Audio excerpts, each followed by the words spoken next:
There was a lot of Watch What Happens living this week, okay? There was a lot of interview juice and a lot of interview tea. And while I was recording this episode, some Southern hospitality news just kind of broke and just sort of fell into my lap by accident because, I just happened to kind of take a pause to go to the washroom. And then I don't know why I opened Reddit.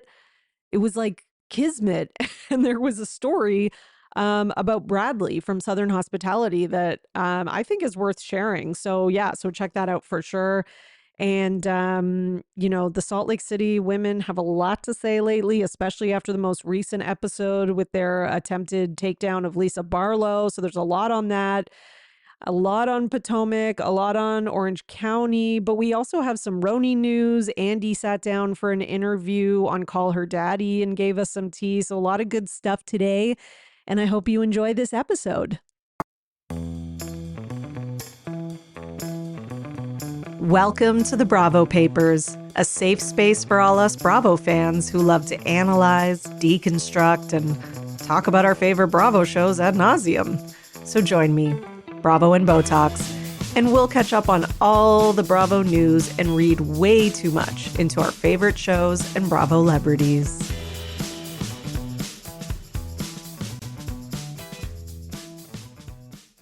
Hello, everyone, and welcome back to another episode of the Bravo Papers, Bravo Weekly News, here with your host, Emily, here for another episode where we are going to talk about all the gossip, all the tea, all the word on the street, all the news, everything that you need to know about the Bravo world.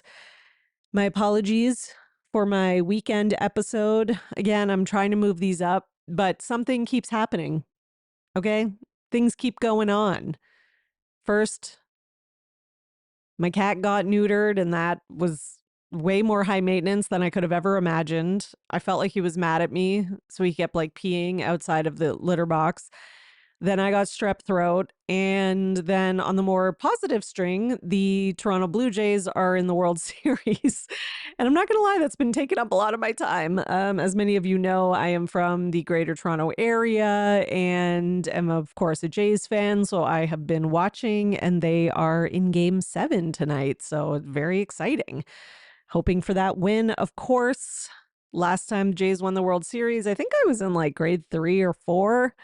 It's been a long time. And it's funny because my daughter's the same age, so it would be really cool if they won at this time again. So yeah, anyways, keeping an eye on that. But let's get to something equally important, which is the Bravo news, of course. Okay, because we are reality TV lovers over here, and we take that very seriously, just as seriously as these sports fans take sports, right? What should we do first? I think we should do Salt Lake City because there's a lot of Salt Lake City. In fact, it's dominating this week for sure. Ladies doing lots of interviews and stuff like that, and with everything that came out with this week's episode with Lisa Barlow, and is she talking to people and stuff? There's a lot there. Okay. So let's start with, with Brittany responding to an interview, not an interview, but the clip of her daughter. Okay. So we all saw not this most recent episode, but the one before, her daughter Olivia making that appearance on the show. And a lot of people were really moved by that, and myself included. And Brittany made a post. Well, she didn't make a post. She made a comment on Bravo TV's Instagram post. And it said, so Bravo had posted like the little scene, and she wrote, "This is so painful to think about what Olivia Brooke Bateman," because she tagged her, "and her sister went through breaks my heart. We are putting our story out there as a warning to other single moms with young kids who are thinking about dating and getting remarried. So much can go sideways. Stay tuned for the journey Olivia and I go on." I have to take issue with this statement.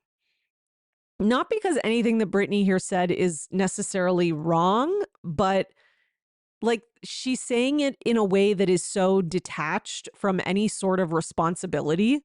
Like, to think about what Olivia and her sister went through breaks my heart. What do you mean what they went through? You mean to think about what I put them through? How about put it in some I terms and take some accountability and some ownership? The only reason they went through something is because of you, ma'am, right? And then we are putting our story out there as a warning to other single moms with young kids. Like, she's saying it as though this can just happen to you. Like, it's like crossing the street and getting hit by a bus or something, like, or it's like, getting a terminal illness. Like, it's just chance. Like, no, you did this, Brittany.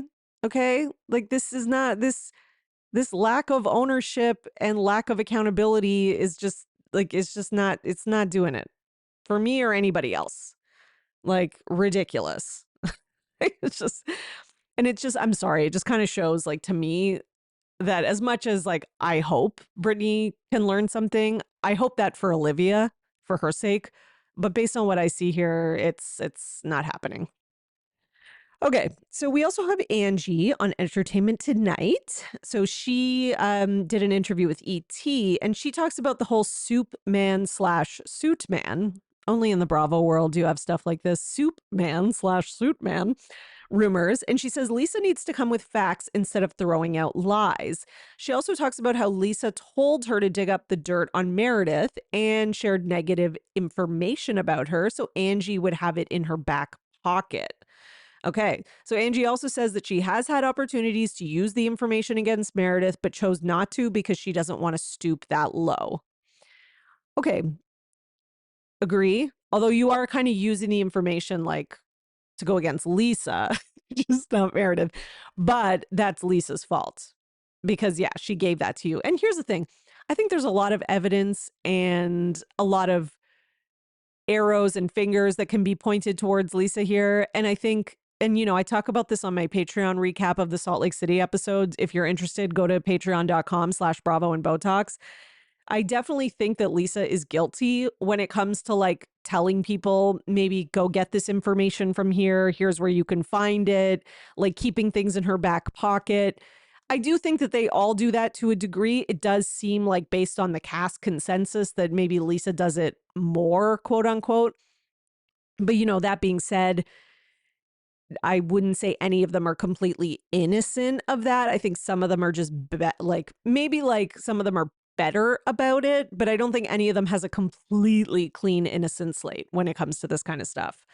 But do I believe Angie here? Yeah, I do believe Angie. I do believe Angie. I do believe Mary. Like, there's certain people on the cast who I can believe when it comes to this stuff. Whitney and Heather, even if they're telling the truth, I just can't with them. Like, it's not even that I don't believe them. I just don't like the way in which they deliver it. And again, I go into more details about that on the podcast, on the Patreon. If you're interested, go check it out. So Angie also says that Lisa slings accusations out there without any facts, and reveals that Lisa made another comment to her during Whitney's garden party that didn't make the edit, but she's going to bring it up at the reunion. Okay, that's interesting. And see, like, I think the other thing with this most latest episode is that Angie and Mary were kind of down for the count because of Angie's seasickness. So, we only had like bad weather to kind of hear all this stuff from. And the two of them are they're just like bad actors / they try way too hard and it just comes off as annoying and disingenuous. So yeah, it's like, they almost make me not even care about the message because the messengers are so obnoxious. The other thing from this interview is that Angie talks about how, oh no, wait, maybe that was the last thing. Oh no, she talks about how Mary appeared on her wife swap episode. She said they're in a good place, and that Mary was just worried about her during filming and got stressed when she couldn't reach her at one point because of no cell service. But, overall, they are in a good place, which makes me very happy because I cannot deal with these two fighting because I just love them. I just love them. I love them separately. I love them together. I just love it all. Okay, now we have Brittany, who sat down for a little interview as well. And she says that she thinks, on the positive note, that the women are starting to tolerate her more. Okay, set your expectations really low and you'll never be disappointed. Okay. It's like Brittany's like, well, they're tolerating me, so that's a step in the right. I mean, at least she has realistic expectations in terms of this group. Maybe not in terms of like Jared or parenting or anything else, but in terms of this group. She also says that I'm like a thorn in their shoe that they've learned to tolerate. Sorry, I just like I can't with Brittany. And like she said this in like all earnestness. Um she says that Heather and Whitney are her closest girls. She said they ride so hard for me, even to their own detriment. Do they? I guess we haven't seen the rest of the season. I don't know if they ride that hard. Okay, I don't know. I guess we have to watch and see. She says, I'm so appreciative of them. She says she would like to start over with Mary. I like her. She just doesn't like me. Okay, again, she's more realistic here than maybe she is in other times that we see her. So I'll give her that. Okay. I don't know if she's going to be able to start over with Mary. I think she has a point. Like, I'm glad she understands that Mary doesn't like her, but, it's going to be a little bit. I think it's going to take, you never know with Mary, though. It can be something so simple can change the direction of the wind. So we'll see. Generally, I don't sleep in pajamas. Okay. I'm more of a underwear t-shirt kind of gal, but I am now converted because I got to try Skims lounge sleep set in Cyprus, by the way. Beautiful, deep green color, amazing for the holidays. And I'm converted. I slept in them the other night and now every night, and they are the most comfortable pajamas. Like, guys, I'm not just saying this, the most comfortable pajamas I have ever tried. Like, it is like sleeping with no pajamas on, but with the warmth and comfort of just that extra layer. And I'm just obsessed. I don't think I can ever go back. The softest fabric ever, the beautiful deep green cypress color, just like a Christmas tree. I'm going to be buying these for my sister, for my sisters-in-law. Like, I will be gifting these to everyone this Christmas. And honestly, you should too, because everyone will be thanking you. And this will be a gift that your family and friends are actually going to use and be obsessed with. So shop my favorite pajamas at skims.com. After you place your order, be sure to let them know we sent you. Select podcast in the survey and be sure to select our show in the drop-down menu that follows. And if you're looking for the perfect gifts for everyone on your list, the Skims holiday shop is now open at skims.com. Okay, guys, I know it's October, but let's be honest, the holidays are coming and they sneak up fast. One minute you're buying Halloween candy and the next is December 23rd and you still have 7 gifts to buy. But not to worry, because it's fun to get started early, an excuse to shop, right? And Uncommon Goods makes holiday shopping stress-free and joyful with thousands of one-of-a-kind gifts you can't find anywhere else. I love Uncommon Goods because I'm getting really tired of buying people the same like 5 gifts and gift cards over and over again. I love gift giving. I'm a big holiday person and I want it to be really special. So I'll tell you guys what I got. So my husband is a huge football fan and his team is the Detroit Lions and they had so much unique NFL stuff. So I got him these Detroit Lions football helmet coasters. They're so nice. They look wooden and hand carved. And I know that this is one football gift that he will have not seen anywhere else. And the best part is with every purchase you make at Uncommon Goods, they give back $1 to a nonprofit partner of your choice. They've donated more than $3 million to date. So shop early, have fun, and cross some names off your list today. To get 15% off your next gift, go to uncommongoods.com/Bravo Papers. That's uncommongoods.com/Bravo Papers for 15% off. Don't miss out on this limited time offer. Uncommon Goods. We're all out of the ordinary. Now Lisa Barlow said in an interview as well that there doesn't need to be a villain. I think we're villainous towards each other at certain times based on what we're going through and how we feel like we're being received with our friends. That's when there becomes a villain for the audience. Okay, I understand what she's saying. I think she's saying that and I have to say, like, I understand who the messenger is, so a lot of people don't want to hear this, but she's not wrong because essentially what she's saying is that the audience will choose the villain based on the argument, based on like what's going on in the conflict within the friend group and on the show, and they'll decide who they're annoyed with, etc. And if you are on the show, like one of the cast members, and you're trying to force someone into the villain role, usually it can kind of backfire. And I have to be honest, she's not completely wrong about that, because that is exactly what happened on Orange County this season. They tried to force Katie into the villain role so hard that it turned the audience basically against all of them. So, and I do think people have such hatred for Lisa Barlow right now that, it's not really going in that direction like it did on OC. But I do think that there are more people defending Lisa than usual and just being like annoyed with Heather and Whitney, because Heather and Whitney are just trying too hard. Like, if you think about it, and I don't want to get again, I get way into this on the Patreon, but Whitney and Heather are doing the same thing that Mary and Angie are doing, and Bronwyn. But Whitney and Heather are just doing it to such a extra degree that it's almost like inauthentic and kind of annoying. It's like they're trying too hard. And I think that's the problem. Okay. So on the Salt Lake City after show, Lisa says that Heather accusing her of digging up dirt was the most offensive, hurtful thing that Heather has ever accused her of.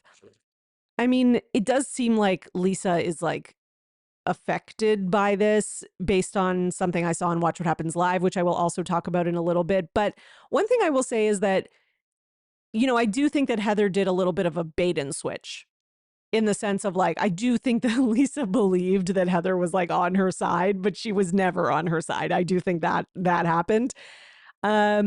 Bronwyn also adds on the after show that Heather isn't the first person to tell her that Lisa digs up information on others. See, and that's the thing. I feel like there's a lot of we always know that there's stuff going on behind the scenes that we don't know, right? We know that. And I do wish, I wish Bronwyn would say who told her that. I almost wish they would just put it all out on the table at this point. If this is going to be the storyline of who's leaking what and who's telling who, and if they really believe that Lisa is doing all this, then if you've had multiple people tell you, I think it's time to just tell us and just share that information. If this is going to be the driving storyline of the season, then I don't think it's even fair to the audience for us to not know who you've heard this from, because these kinds of storylines with bloggers and it's getting annoying, especially when when people are trying to stay anonymous. On OC, you have this anonymous caller with his voice covered up and shit. It's if we're going to do this, then name names. Okay. I need names. Okay.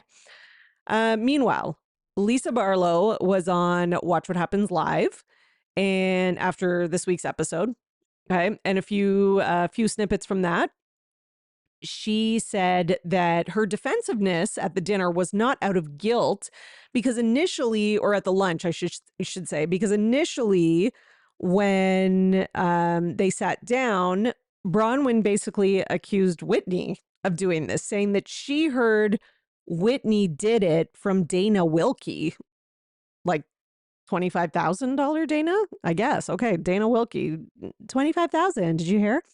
And then Lisa says in that moment she stood up for Whitney, and then Whitney was like, well, you're the one who actually did this because you did this to me last year. Okay, so I guess she's saying that this was cut from the scene, which this is crazy. If Lisa's telling the truth here, which I don't know if she is, she may not be, or she's grossly misremembering what happened in this scene, I'm going to need to roll the tapes. Maybe this is something we'll get at the reunion, but this is important context. If Bronwyn said Dana Wilkie told me you're the one who did it, I need to hear that. I don't know why they would think that's not important, but I don't know, whatever. So I guess we're going to find out. But yeah, I don't know, because now Lisa has brought this up on Watch What Happens Live. And I'm not going to lie, Andy didn't really follow up on this the way that I would have wanted him to. But anyways, Lisa also says she's very hurt by Heather because there was a time a while back where Heather said, I wanted everyone to hate you so bad. And then even when it happened, it still didn't feel good. So Lisa was like, I thought we were in this good place. And then she starts crying. And Andy's like, are you getting emotional? And Lisa's like, yes, it's just very emotional for me. And then and again, like I do think like a switcheroo was was done here. Like the bait and switch, I should say. Like obviously it does seem like Heather, kind of used or parlayed a friendship with Lisa ultimately, to gear up for a takedown, right? Like this was like, Heather played the long game here. And, I can understand how that's upsetting for Lisa. But at the same time, with all the kind of history that the two of them have, I don't know if I would have like trusted Heather as much. And I think this is kind of Lisa's like kryptonite almost, is that she just this is like her flaw, is that she just wants followers and blind loyalty. But, when that's all you're looking for, you're not getting like maybe real friends, and people who aren't real friends will and can turn on you at any moment. And that's basically what's happening, right? So the other thing on Watch What Happens Live is that Lisa is asked about Angie digging up dirt on Lisa, or just digging up dirt in general, sorry. And basically Lisa says she knows of this and is going to save it. So she does have evidence, allegedly. She says she's going to save it, though. I don't know if that means for the reunion or when she's saving it for, but she says, if you want, you can go on Twitter and see combos that she's having with Paigey. Okay, so Paigey is, this is at the Bravo Derm. Okay, so I'm not sure, has an Instagram account, and they posted some DMs that they had with Angie. I don't really know what these DMs prove. I'll share some of it with you. I mean, they're basically Angie talking to this person about like Bronwyn lying about the necklace. And like, again, you can go see them if you want, like if you want to go on Twitter or whatever. But, it's about, it is the person who, broke the story, I guess, about Bronwyn's alleged criminal past. But it is about like how, Bronwyn lied about the necklace and like discussing the reunion and stuff like that. But there's also like, there's nothing in it where it's like there's nothing in it that's like Angie like digging up dirt. It's more just a discussion of the reunion and everything that happened. And, Angie saying that they were kind of made to look dumb because of like Bronwyn lying about the necklace. And to be honest, like talking shit, like kind of talking, Lisa's necessary for the show because she's, what's it called? Like kind of delusional and but it's kind of funny and entertaining. And then they start talking about Greek citizenship and stuff. And like it doesn't, again, like, does it prove that Angie's like DMing with this person? Yes. But again, like, I don't think that necessarily, yeah, like, I don't know if it's like, if there's any information Angie is sharing is there any information in these DMs that Angie's sharing that like isn't known from watching the reunion? Not really. It's more just a discussion about, and yes, it's shit talking. So I guess Lisa's trying to say like, see, we all talk to bloggers, which, okay, fine. I can give her a point there because I do think they all do. And I think they need to just not. Like, I think they, like, the most that they should do is like, thanks for sharing my post and like a heart, or like, thanks for being a fan. Like, I don't think they should be getting into these in-depth discussions and stuff. And I think part of the reason that it comes to bite them in the ass is because sometimes they do it with the wrong people. Okay. Let me just say that. And that's all I'm going to say for that. Okay. All right. So what should we go to next? Let's go to Real Housewives of Potomac, because Wendy and her episode of Wife Swap is going to air. So initially, and I told you this here, it was pulled off the air, after the whole like arrest and all that kind of stuff. But apparently, even though it was initially shelved, it is going to be shown. Okay, so it's going to be coming back on November 9th. And I'm not sure why it's coming back, but I don't know if maybe like, I don't know if the network spent too much money on it. I don't know if Wendy and her people were able to like look at it and maybe just kind of decide that like there was nothing in it that was incriminating, or maybe they edited it. I wonder if they stopped and thought about it a little more and edited it and kind of decided like, okay, we can go ahead with this now. Like, I don't know. I wonder what went on behind the scenes. I would love to know. But either way, it's coming out November 9th, and you better believe I'll be watching it. Meanwhile, Giselle and Robin are breaking their silence on Wendy's arrest on their podcast, Reasonably Shady. And I listened to it, to the episode, well, at least to the part about Wendy. Basically, you know, they say kind of all the things that you would expect. We're shocked. We're shocked. I can't believe this. I'm so surprised, like that kind of thing. And then they both say that they're shocked, but also disappointed. Okay. So they say that, you know, they're disappointed if this is true. Okay. They also say, like, they don't really give us any insight into, like, you know, knowing that Wendy had a thing with like liking expensive stuff, or like they don't give us any like, oh, well, I had heard this on the street. So there's nothing like that. Like they do play it pretty safe.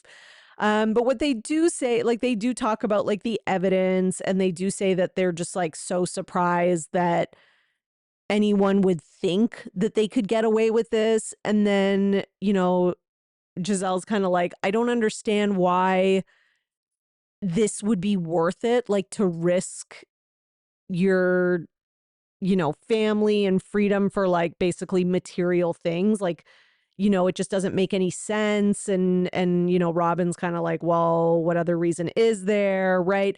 So, you know, they just kind of talk about like their shock and how they can't believe it, and you know, it seems they kind of are like, yeah, it seems like she's probably guilty, but like they don't really like they don't say that straight out. They're like innocent till proven guilty, you know. So yeah, so I guess that's the most they're gonna say by now, so, or at this point. But I have to say, you know, it does seem like Giselle is handling it in a much classier way than Ashley, with her like, oh, we're catching melodies, not felonies, you know.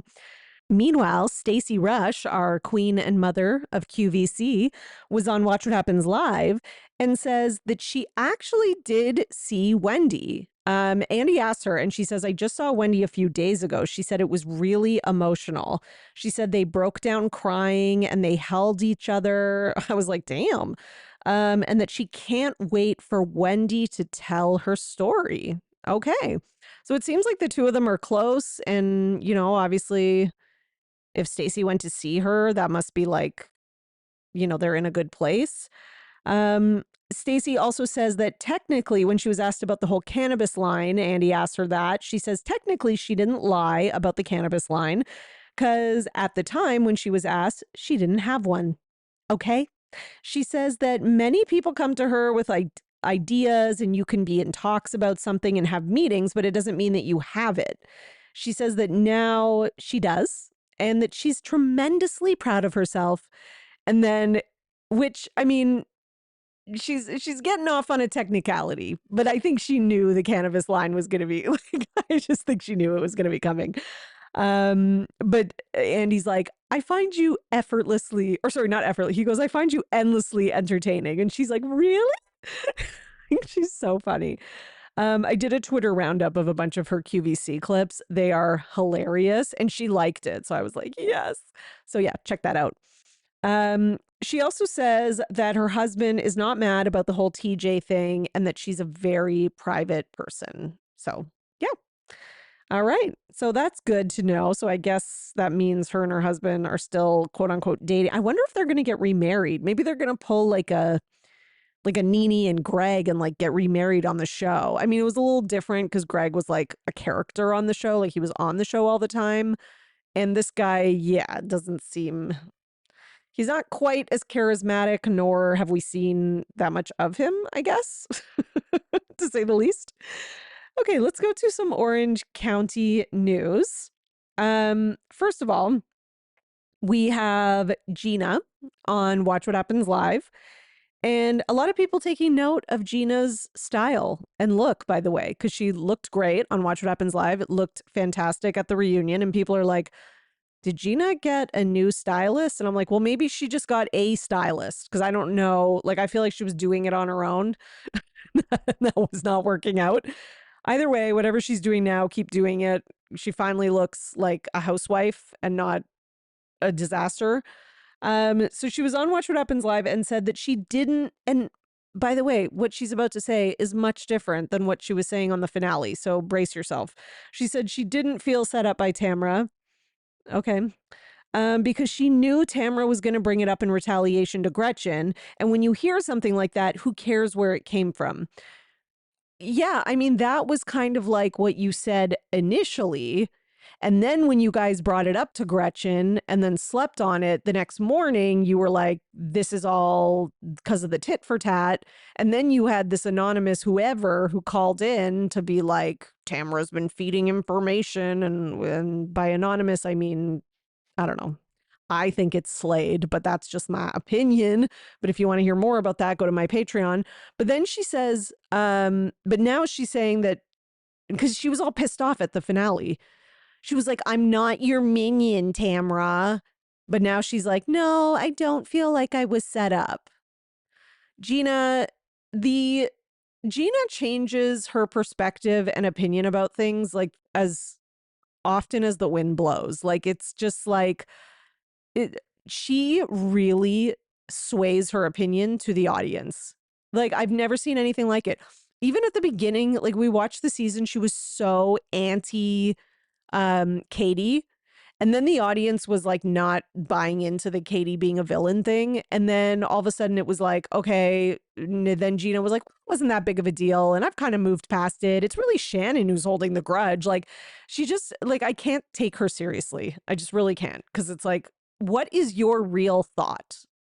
Like just stick with something, be authentic, like stop trolling all the comments to find out what you should think. Okay. She also says she was initially pissed when they got the call from the anonymous person at Jen's because she felt like she was being involved in stuff and the season was already so hard and they didn't want to leak any of it. So she was upset about that. So I guess she's trying to say that like that's why she was mad.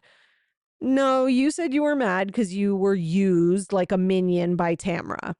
No, I can understand getting this information and then time goes by and you absorb it. I'm not saying that's not possible, but I'm just saying that like it does seem like now that you see that the audience is more mad about kind of Gretchen's likes and isn't really buying into this like anonymous caller for the most part, and a lot of people think it was Slade. It does seem like Gina's kind of changing what she's saying. I don't know. That's just what it seems like to me. Meanwhile, people have shown evidence, you know, in the form of recent screenshots that Gretchen was following one of the accounts that was posting some of these things. There was also another account that I just saw like literally before recording this, which is the, let me just find it. Hang on, guys. I'm so sorry because I just have it like right here. Okay, the Pretty Corrupt podcast. Hey, guys. They say, fun fact, Gretchen forgot to delete a few back in 2023 and it's still there. And there are some likes from Gretchen on a post from 2023. And I'm just sorry if you can hear the OC music. So these posts are about, okay, there is no greater expression of hatred and hostility towards women than to try to erase our evidence. Okay, so basically it is a anti-trans post and it shows Gretchen not only liking it, but doing the clapping emojis on it. And the Pretty Corrupt podcast has just posted this as in like an hour ago today, with videos of it and screenshots. So videos of them scrolling through it to show that it is not doctored and whatnot. So yeah, like, and again, like anybody who needs this evidence, okay, there you go. But like also it's so stupid because I'm like, how can you look at Gretchen and think she's anything but this? Like to me, this fits who she is and her personality so well. Then there's also all these people commenting on like one of Gretchen's most recent posts and being like, one person is like, happy birthday, gorgeous, Trump 2028. And then Gretchen is like, peek your DMs. And the next person, happy birthday. And it's okay to believe and feel what you want or religion. And then Gretchen replies, check your DMs. And then Gretchen Rossi, the girl's girl, every housewife's dream because her beauty, personality, charm, loyalty, and love for Christianity is so strong. And then Gretchen replies, check your DMs. So like she's responding to all these people with this check your DMs, and people took screenshots of it. This was like literally like yesterday or the day before. It is weird. Like, what are you saying that you can't say in your comments? Like, if this is like something about like, thank you and I stand strong in my faith or whatever, if that's what you believe, then just say it. Like, just like stand in your beliefs. Like, instead, you're just being this fake weirdo. And like, to me, this like, check your DMs, check your DMs, check your DMs to every comment is kind of like just proving, like, you're just proving Tamra right that you are fake, or that you like hide things, or that you have something to hide. Like, I don't know. That's what that looks like to me. Just saying. Okay. Okay, so let's go to some next gen NYC news, because I am hearing that Brooke Shields' daughter, Rowan, is filming for next gen NYC. Okay, so Rowan Shields, it appears that she's going to be joining the cast. And, they have some pictures here of her and Brooke Shields, and looks like, hang on, is she in this picture with the cast? I don't know if she's in this picture with the cast. No, I don't think she is. So, okay, we don't have pictures of it yet, but, according to page 6, this is happening. So that's crazy. It's not shocking, because I do think that like at this point, you do need some new people, because, I think last season it was a good cast it was a great cast, actually. They had a really strong first season, loved everything about it. But, I do think that this is the kind of show where it can become stale really fast if they don't like, maybe add in one and take away one each season, just to kind of like keep the flow going. And I think when you have like some cast members like Gia, for example, who like don't even live in New York, etc. Like, I do think they could branch out. Like, these kids all have like friend groups and stuff, and there's going to be changing dynamics. And what's her name didn't bring that much to the show. God, what was her name? See, I can't even remember what her name was. She's like really pretty. Last name is Dash, but now I can't remember the first name. Anyways, she didn't bring a lot, so I could see them maybe ushering her into like more of a friend role and less of a like main character role. So maybe that's part of it. I don't know. Anyways, we'll see. Now, in other Next Gen NYC news, and I hope that this is not true, but I have heard that there was some kind of altercation between Riley and Georgia from Next Gen NYC. So this is just like, word on the street. Like, this is not like, every detail is not like, don't take it as fact. And like, we have all this 100% for sure. But allegedly, they got into an argument because Georgia called Riley an alcoholic, and then, got into like a verbal kind of back and forth, which led to eventually Riley, again, allegedly attempting to throw a glass at Georgia. And apparently the other cast members, like, I don't know who exactly, but intervened to try and like stop it. So, I really hope that this is not true, because I like Riley and I like Georgia and I like both of them. And I don't want like something like this to kind of like sour the show overall, nor would I want it to like sour the way that people think of Riley, because I really like her. But again, we have to see the kind of like lead up and the context, and all that matters. There's no excuse for violence ever. So, I do hope maybe it's exaggerated by onlookers. I don't know, but we'll kind of see what happens with that. But yeah, not the best scenario. So we shall see. And this cast, they really brought it last season without having to like go overboard or like be too extra about stuff. So I hope that they're not giving in to that like success fame bug that can sometimes come around and make people feel like they have to perform. And it can make people feel that pressure of like, well, we need a second season and it's got to be as good as the first season, or it's got to be better than the first season. And that can happen sometimes. So again, Not an excuse for violence, of course. But yeah. Okay, let's go to some Valley news because Michelle and Jesse Lawley are having like the most mature divorce ever. They have been having the most immature divorce ever. And then now they're having like a very mature divorce settlement. So I don't know. Maybe it's like, I honestly think a part of it is the show. I think the show made them both like petty and annoying and all that kind of stuff towards each other. I think they would have been like that anyways, because I think that's kind of who they are. And then I think the show added to that because like Michelle didn't want to be seen as the villain and she wanted Jesse to be seen as the villain. And then in trying, and then he wanted her to be seen as the villain. And then she is not as, wasn't as like slick about it. So she kind of ended up screwing herself a little bit in some ways. I think all of that is kind of involved in it. But I also think that, there was definitely a lot of like tit for tat and stuff like that. But it seems like they've come to a divorce deal. And it includes no child support, and no alimony. So, okay, so this is from Us Weekly. So basically they agreed that they have irreconcilable differences and they're both successful on their own and they don't need each other for support, which I mean, I think that's pretty like considering what we've seen from these two, I think that's pretty mature. So apparently they also agreed that neither party is going to even pay child support. They will split any health insurance related expenses for their child. They'll share the cost of bills related to their daughter's ballet and gymnastics. And then in terms of spousal support, both parties agreed that neither should receive a monthly alimony check due to both being financially successful.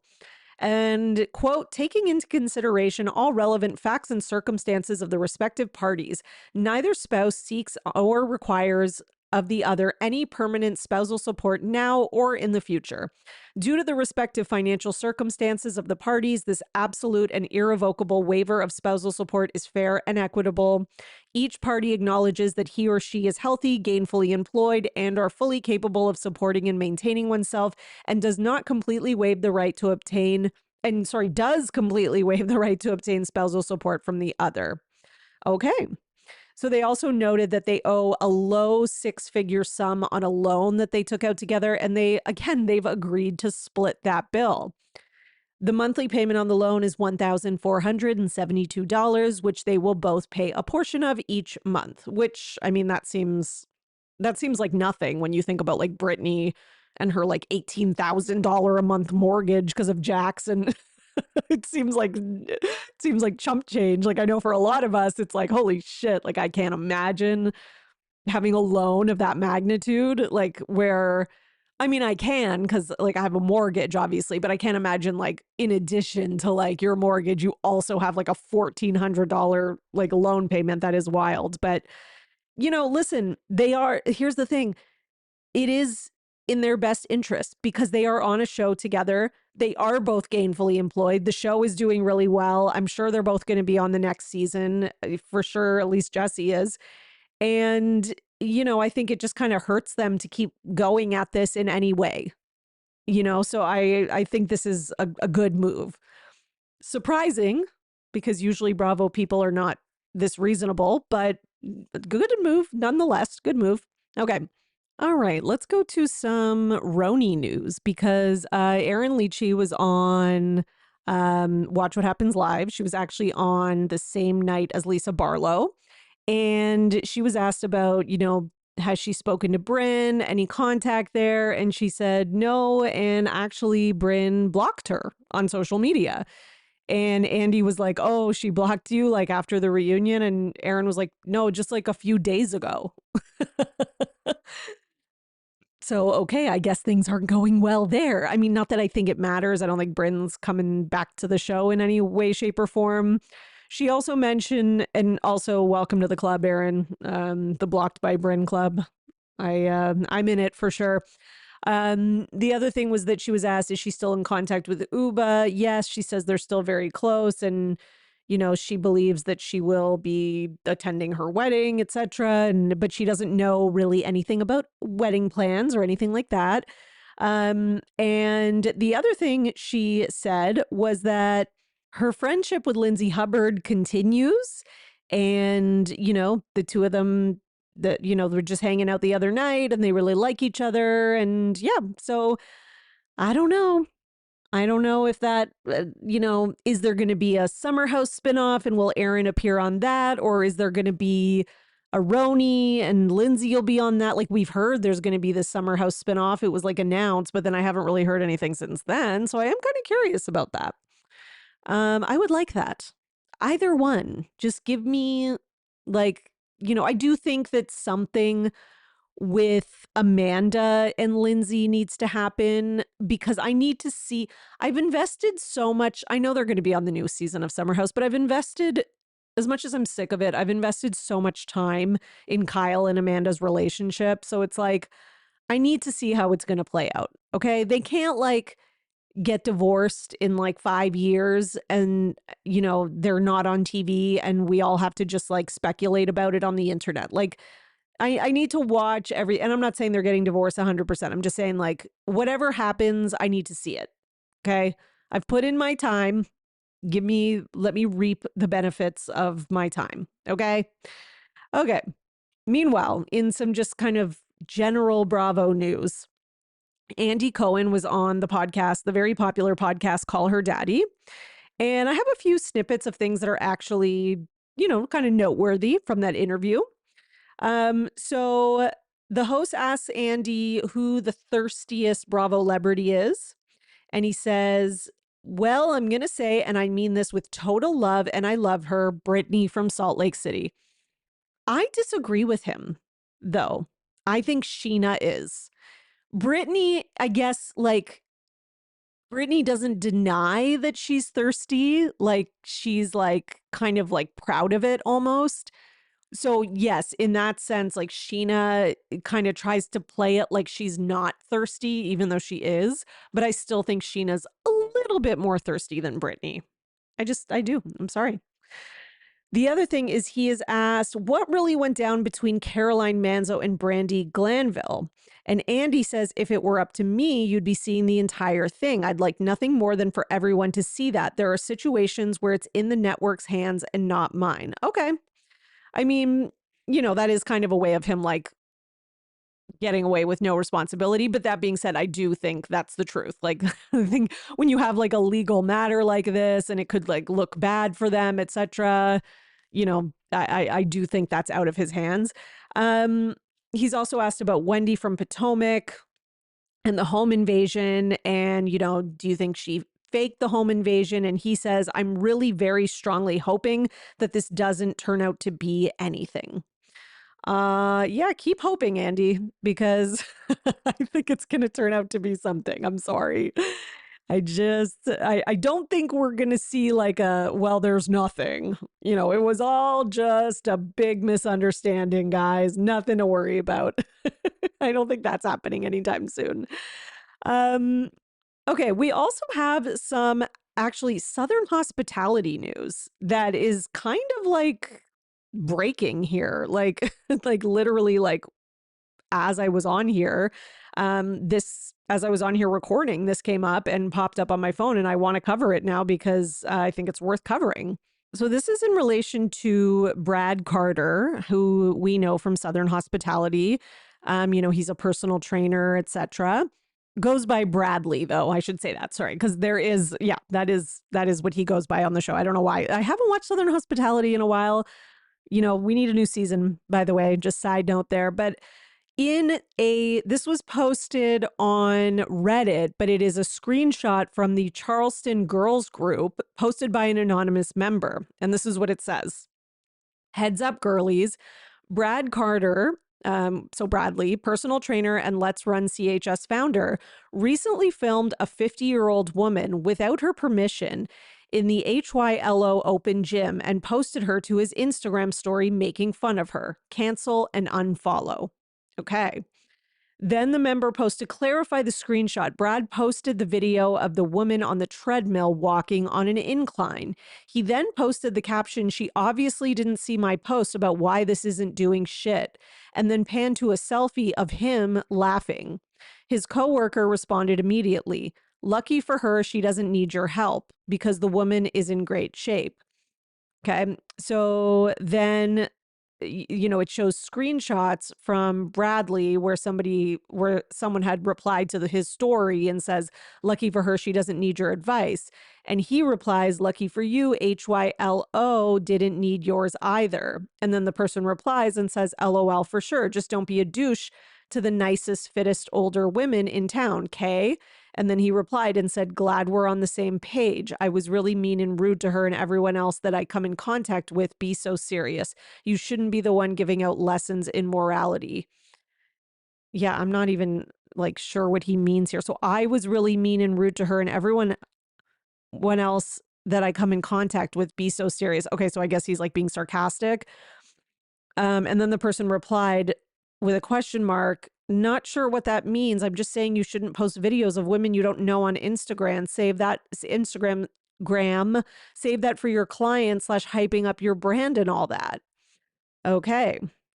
And then somebody sent a DM to, I guess, like somebody who, works at the gym or who's in management there, etc. And basically, this is what they said. They said, tell this douche not to take videos of our longest standing members with dumbass comments. Sorry, I don't mean to be hostile, but don't F with Jenny. She's literally the best, LOL. And then that person replies saying, thanks for sending that. We will text him. Okay. So I guess that was management from the gym that maybe he's doing personal training at or whatever. And they're like, what the hell? I mean, it depends on like how much traction this gets and how much it takes off, but I could see him maybe being barred from training at that gym or something like that. Like, I just don't understand how like a Gen Z, this makes me sound really old, but I just don't understand as a 41-year-old woman who lives in this world and, didn't even grow up with the internet all the time until like later in my life, how people don't know in 2025, like how somebody like him who's like in his 20s and like grew up with it, like how he doesn't know that filming someone without their permission and then sharing it, especially when you have a large platform and laughing at them, how that is not gonna work out well for you. So I don't know. I just think it's such a douchey thing to do. And I just think that's terrible. And I don't know, in my opinion, I think that filming someone without their consent at the gym and then posting it, especially, I mean, whether you post it or not, I think it is grounds to like bar that person from the gym, like ban them. Like, I don't know, if I found out someone did that to me, I would be furious. And like, why are you mad about the way she's walking on a treadmill? Like, who cares? Oh, she's using the incline. How dare she? Who cares? Even if the person is in the worst shape of like anyone you've ever seen, just let the person do their exercise, okay? You also don't know why people are working out. They could just be working out just for like heart health and they don't care about getting like a fit, ripped six-pack abs. Like not everyone is like a 22-year-old like frat bro, okay? Oh, God, it makes me so mad. Anyways, okay. I'm just really disappointed because I generally like enjoy Bradley on the show. So yeah, it sucks. Really sucks when stuff like that happens. Okay, in our last piece of news today, we actually have some news from a show that hasn't even aired yet, which is Real Housewives of Rhode Island. So apparently the husband of one of the Real Housewives of Rhode Island, Rula Pontarelli, hopefully I said that right, faces domestic violence charge. Okay. So his name is Brian Pontarelli. He is a podiatrist and the husband of Rula, who is accused of placing a tracking device on a car without consent.